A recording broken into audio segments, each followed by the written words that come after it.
A lot of attrition going on in Golden Grove. Oh, there's disease, yeah. It's not too severe, but we'll see if we can't... that's...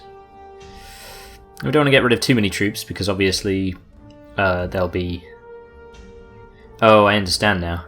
I was thinking, yeah, okay, that makes more sense. So the problem is that there's Iron Throne troops passing through there. My troops wouldn't normally be over the attrition limit, so I guess we'll wait. Oh, like a solitary day, and now it's fine. Yeah, okay, that's sorted at least. There is another one. That's a surprisingly low amount of troops it can support. Stands to reason that not many can die, I suppose.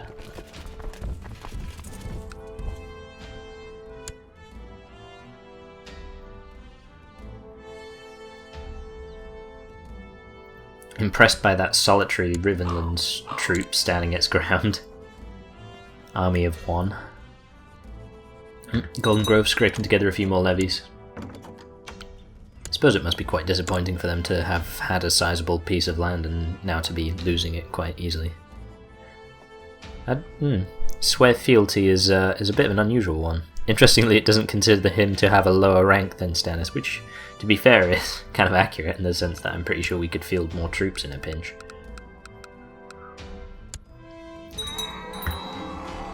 And... yeah, my Castellan has died.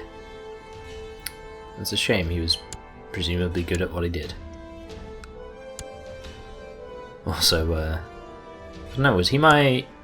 No, I don't think he might have been my regent. I don't think so, though. We'll probably have said. What does Gretchel want? Do I want to know? I mean, I know exactly what Gretchel wants. I just don't understand why she feels entitled to ask every, month. In-game month, incidentally.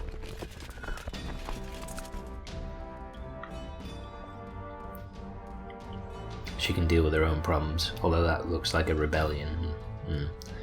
Maybe in a minute. We've got enough wars going on.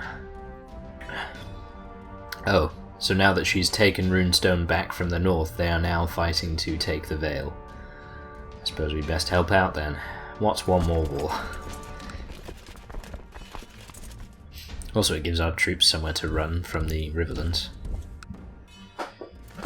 Well, they're saying that there's only one Riverlands army, and I think we have the troops to deal with that, so we're heading northwards with them. Although, the territories around here don't support an awfully high number of troops. I'm not sure which one's more reckless, actually, getting the larger force to the smaller one, or vice versa. Let's hope we don't get intercepted.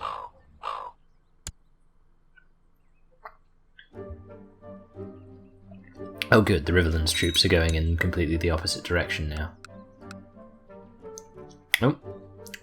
Red Lake troops. Oh no wait, that's apparently... well, it's Red Lake and Blueburn, isn't it? The only reason it appears hostile to me is because there's a tiny number of Blueburn troops, but can't do much about that. I do forget about Dawn quite a lot these days, because obviously the logistics of getting the troops anywhere from Dawn, it's a bit of a nightmare. But there's, numbers could probably make a difference here, so we're gonna ship them all up. Party boat.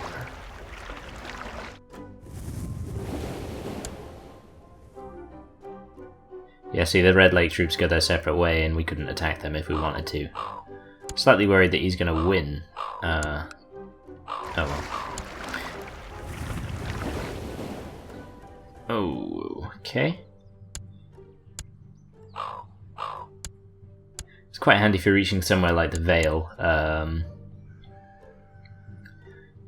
Difficult to get large numbers up there because you have to march an awful long way through some territories that wouldn't really support them. But seeing as almost all of it's coastal, you can go, well, not almost all of it, but a lot of it's coastal, and you can get wherever you need to with boats.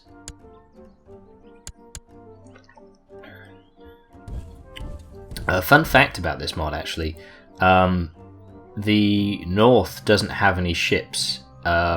I don't think it does. It might do in this build, they might have fixed it, but for most of the time that this mod's been out, the North hasn't been allowed to have ships because for some reason that the mod developers couldn't understand, it just kept breaking the game, so they don't get any boats. Everywhere else gets boats, but the North doesn't, which is funny because they have always had some ships. They've not been a particular naval power or anything, but there's White Harbour.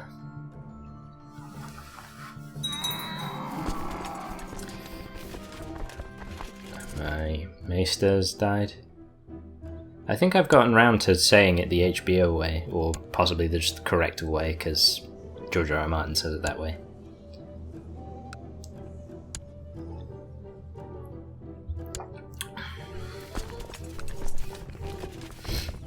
Oh, wow, we've lost a lot of those troops due to attrition. I'm slightly disappointed about that. Also, the Riverlands troops have gone invisible, but we'll try not to worry about that too much.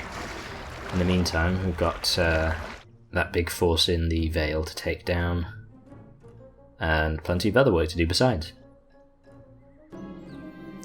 Oh good, there's a peasant revolt as well. Jesus.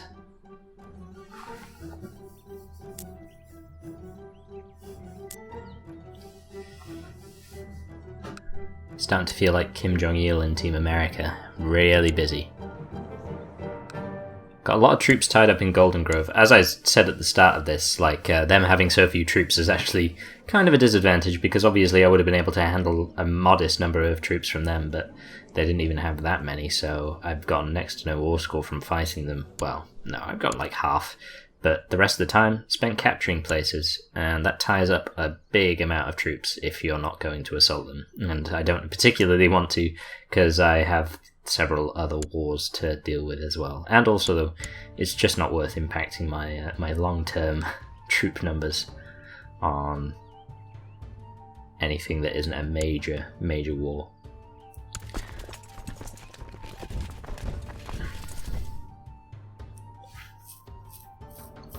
Shit, that's a lot of peasants. That's actually quite a problem. Now, at least we have the little bonus with the peasant thing where we gain war score for controlling whatever territory. Oh, so we can marry Lady Ermisand.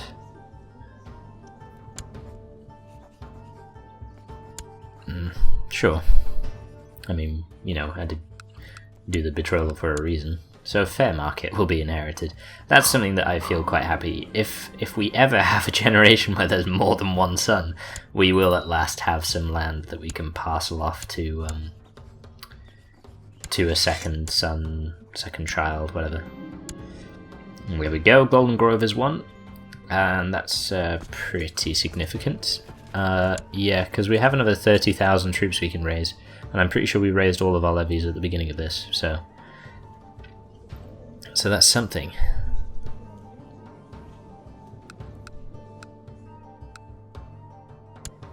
Interestingly, so yeah, right, yeah, we've just subjugated Lord Ronald. So that actually works out quite well. I mean, he's a Dari, but he is loosely related to us. Golden Grove is theirs still. I don't know what they're complaining. Oh, I guess they were kind of free before.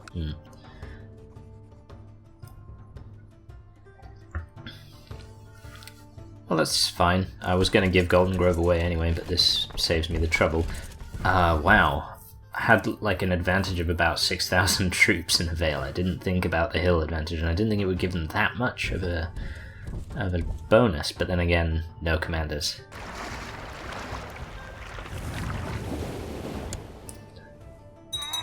Definitely going to gather up the Dornish troops.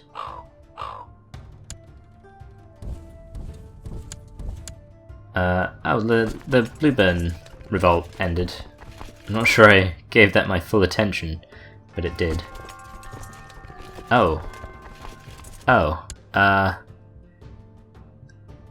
Guessing that the other one kind of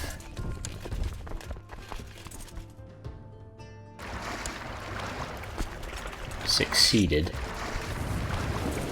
Wow, holy shit, Stannis, you're 14 and your wife is pregnant. That's fast work. Maybe we will have more than one child.